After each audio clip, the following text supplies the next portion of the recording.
Vanakkam. I'm Vayoni Dimel. This is Boston Lanka News, bringing you news, views and entertainment from Boston and USA. Sri Lankan Mirror online edition resumes after the police raid of their office and arresting its staff.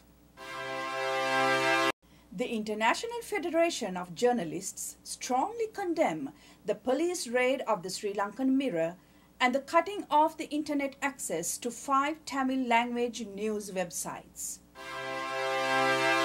5,000 former LTTE combatants joined Sri Lanka's Civil Defence Force.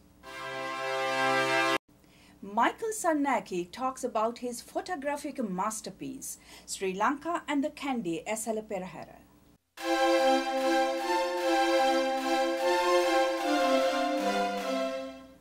United Nations, European Union, as well as United States and many other countries had raised concerns over the raid on the office of the Sri Lanka Mirror news website and the subsequent arrest of its staff, including several journalists. Speaking to Boston Lanka, the Sri Lankan Mirror editor Kalum Shivantha said that they have resumed functions of the online edition since July 2nd, and he categorically denied claims that the premises has been sealed. Sri Lankan Mirror is one of the very popular online sites in Sri Lanka, especially among young people, having more than 35,000 visits per day to the site, according to its editor. Kalum Shivantha told Boston Lanka that Sri Lankan Mirror has no special links with Lanka e-news, as alleged by the police sources, and have not uploaded any other sites from his office. රජයට විරුද්ධ යම් දේවල් තොරතුරු අපිට අයදර වුණා. මේ සම්බන්ධයෙන් තමයි. මේක රජයට පක්ෂයක් නෙමෙයි. අපි විරුද්ධ පක්ෂය. විරුද්ධ පක්ෂය නෙමෙයි පක්ෂය ආණ්ඩුවට කරන හැම දෙයකම හොඳයි කියන්නේ නෙමෙයි. Ruan Ferdinand's close associates of MP Mangala Samaravira was an editorial consultant of the Sri Lankan Mirror one time, but no longer associated with the online edition, said Shivantha. Their office is located in the first floor of the house belongs to the wife of Ruan Ferdinand's. According to attorney Salaya Piris, who represents the Sri Lankan Mirror staff, the police arrested the Sri Lankan Mirror journalists for having committed an offence under clauses 115, 118 and 120 of the Penal Code. සංගණක සංග්‍රහයේ 218 වගන්තුර ඉදිරියට කරලා තියෙන බරදවල් සම්බන්ධයෙන් තියෙන තොරතුරු මේකේ තියෙනවා. ඒ සම්බන්ධයෙන් අද ඔයගොල්ලන් කියන්නේ දණ්ඩ නීති සංග්‍රහයේ 17යි 117යි 120 යටතේ තමයි මේ කටයුතු කරන්නේ කියන්නේ. However, clause 118 of the Penal Code has been revised 10 years ago and no longer exists. The International Federation of Journalists strongly condemned the June 29 crackdown by Sri Lanka's police and security agencies. IFJ also expressed its concern over the order given by the Sri Lankan government to country's main internet service provider to cut off access to 5 Tamil language news websites. Boston Lanka spoke to IFJ's South Asian coordinator Sukumar Muralidharan.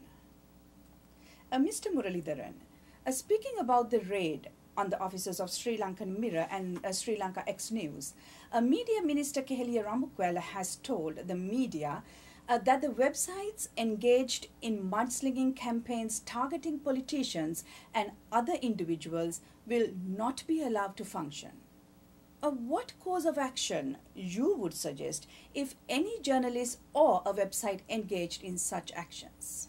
Well, public figures in any democratic society have to get used to the idea of facing public criticism, and sometimes journalists and the media that they work for only reflect broadly held opinions about the work that these ministers and other public figures do. So the difficulties that the minister is speaking about may not be with the media alone, but with the general perception of him in the wider public. So raiding a newspaper is no remedy for that. The minister has to look for other kinds of remedies for the problem that he sees. And I think if he is willing to go through the due process of the law, Sri Lankan law has decriminalize defamation, which is a good thing. It is one of the few positive developments in media policy in Sri Lanka over the last many years. So the minister is perfectly at liberty to seek civil remedies, and any media outlet that has engaged in what he calls mudslinging should be made to face the consequences. Police action is no solution to these kind of situations. It's acts of draconian and authoritarian political order. Could you please briefly tell us about your organization and also share what actions your organizations can take to protect journalists and protect the media freedom in Sri Lanka? We are a federation of global trade unions and associations of journalists and other media workers. We have affiliates in all countries. In Sri Lanka, we have Sri Lankan Working Journalists Association and the Free Media Movement, which are both affiliated with us since long. And we share information with all our affiliates in various countries. And whenever there is any development in any country that warrants expression of concern or some form of collective action at the global level, we try to mobilize our membership to do that. And sometimes this lends strength to local organizations in their own struggles in their local context. But finally, all these have to be dealt with at the local level between the journalist unions within Sri Lanka and the authorities there, using every available means, the constitutional process, the judicial process, all these to be used.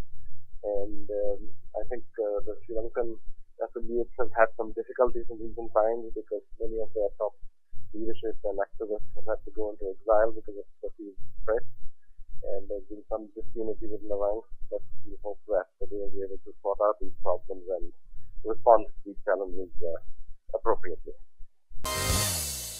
The Sri Lankan government is to take measures to recruit another 5,000 former LTTE combatants to the country's civil defense force, according to the Director General of the Civil Defense Department, Rear Admiral Ananda Piris. The government aims to utilize the service of the former LTTE members who have received a vocational training in development activities. They will also be used for the agriculture activities to be carried out in 3,000 acres in the Mullaitivu and Kilinochchi areas in the future. Upon joining the Civil Defense Department, each former LTTE cadre will be paid a monthly wage of 18,000 rupees. The government earlier recruited 1,500 former cadres, 300 each from the 5 districts in the northern province.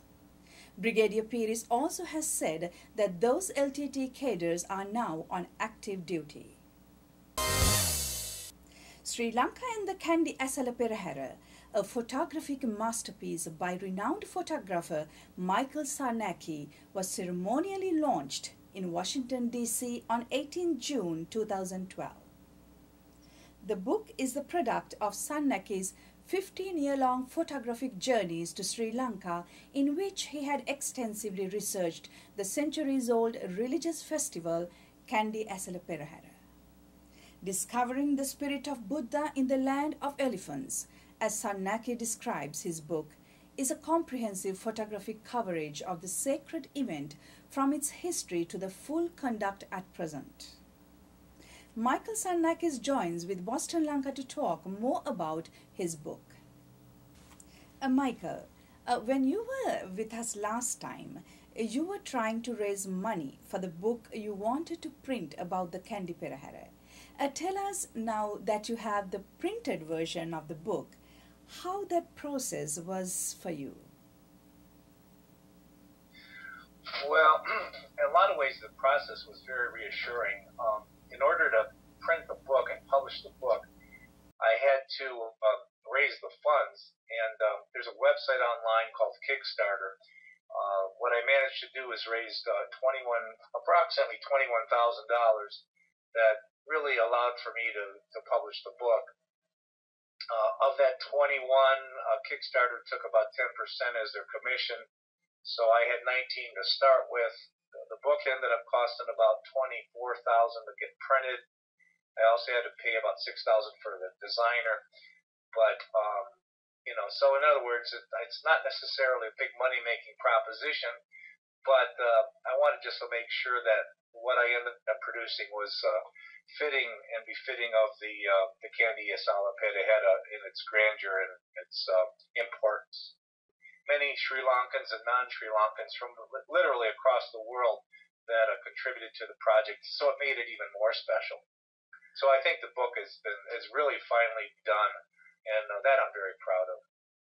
So, Michael, as somebody who has no idea about what is this book all about and your interest in Sri Lanka and the Kandy Perahera, could you share a little bit about how you got interested in Sri Lanka and in this project? Well, a long time ago, about 1994, I got on a plane going from Detroit to New York City, and I sat next to a Sri Lankan priest. His name was Father Quintus Fernando. And just by the way of having a long conversation, at the end of our trip, he said, well, why don't you do a story on Sri Lanka? So that idea stuck with me, and I decided to go after a little bit of research. In any case, while I was researching the event or my trip, I saw a picture of an adorned elephant in what was described in the book as the Kandy Esala Perahera. And it described this event as taking place for 10 consecutive evenings. And I thought, well, that would be a really good place to discover Sri Lanka. I'm not much of a tourist, so I really thought I would go there with a notion of doing a story. So the more I learned about the Kandy Esala Perahera, I realized what an important cultural and religious event it was. So that's really how it started. After going to Sri Lanka that first time, Father Quintus gave me a quick little tour around the Negombo and Chilau, his area. But I asked him to take me to Kandy. He drove me to Kandy, dropped me off at the Lanka Hotel, and that's how I began the project. I can tell someone who's not been to Sri Lanka what an amazingly beautiful country it is. Its great history and culture is beyond reproach. It's just a phenomenal place. In any case, between the elephants, the pilgrims, the devotion that I'd seen, and the importance that I learned about the Kandy Esala Perahera and the Lada Maligawa, the Temple of the Holy Tooth Relic, it all drew me in.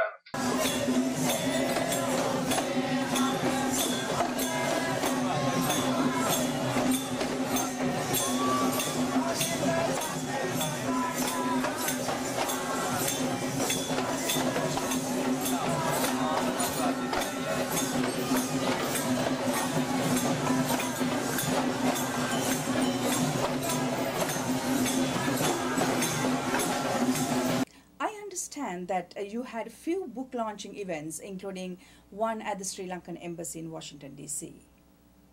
3 weeks ago, we had the first major exhibition of all the photographs in a gallery in Detroit, Michigan. There we had a major book launching and the exhibition itself. And then about a week ago, the Sri Lankan Embassy of the United States in Washington, D.C. Threw a very nice reception for me, and thereby we kind of launched it formally within the Sri Lanka community itself. We have a website.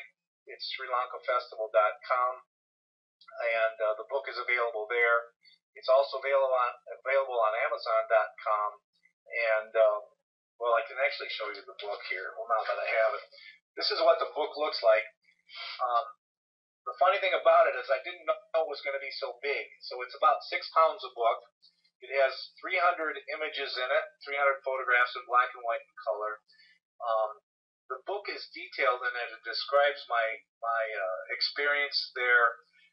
It shows all of the Diwalis, the Hindu Diwalis. It shows the Temple of the Holy Tooth Relic itself. It talks about the devotion of the pilgrims. It deals with the visitors and the tourists coming and going. It deals with the elephants that are totally remarkable. And I try to make it all inclusive. And it was really meant to tell a Western audience who knows very little about Sri Lanka and or Buddhism and or Hinduism for that matter, kind of an introductory discussion of that event and its meaning to the Sri Lankan people. That concludes our news edition.